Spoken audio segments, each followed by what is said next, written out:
À partir de la puberté, l'homme commence à produire des gamètes, les spermatozoïdes. Cette production, appelée spermatogenèse, est quantitativement très importante. Plusieurs centaines de millions de spermatozoïdes sont fabriqués chaque jour. C'est dans les testicules que la spermatogenèse a lieu. Ces organes sont constitués de tubes séminifères pelotonnés. La spermatogenèse commence par la division de cellules souches appelées spermatogonies. Elles forment des spermatocytes. Chaque seconde, des milliers de spermatocytes sont formés. Leur production est permanente. Ces spermatocytes se divisent à leur tour et forment des spermatides qui pourront se différencier progressivement en spermatozoïdes. Il faut 72 jours pour qu'un spermatozoïde soit constitué. L'ensemble de ces phénomènes a lieu dans les tubes séminifères. Les spermatogonies se trouvent en périphérie et plus les divisions et la différenciation en spermatozoïdes progressent, plus les cellules migrent vers le centre du tube.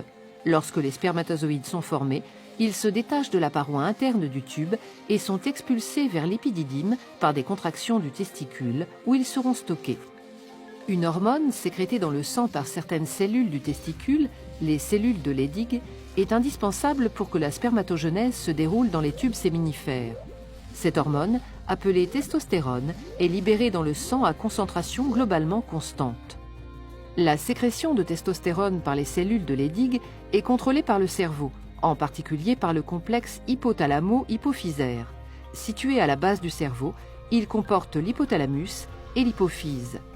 L'hypothalamus sécrète une hormone, la GnRH, qui stimule directement l'hypophyse. Cette petite glande sécrète alors dans le sang deux hormones appelées FSH et LH. La LH agit au niveau du testicule. Elle stimule la sécrétion de testostérone par les cellules de Leydig. La FSH agit aussi au niveau des testicules, mais directement sur certaines cellules des tubes séminifères. Elle active la spermatogenèse. LH et FSH sont donc indispensables à la fabrication des spermatozoïdes dans les tubes séminifères. En permanence, la testostérone sécrétée par les testicules dans le sang agit aussi au niveau du complexe hypothalamo-hypophysaire. Plus la concentration sanguine en testostérone augmente, moins l'hypophyse sécrète de FSH et de LH.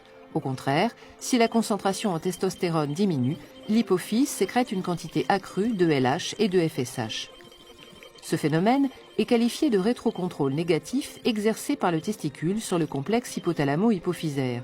Il permet une régulation permanente de la concentration des hormones dans le sang, établie grâce à un dialogue constant entre le cerveau et le testicule.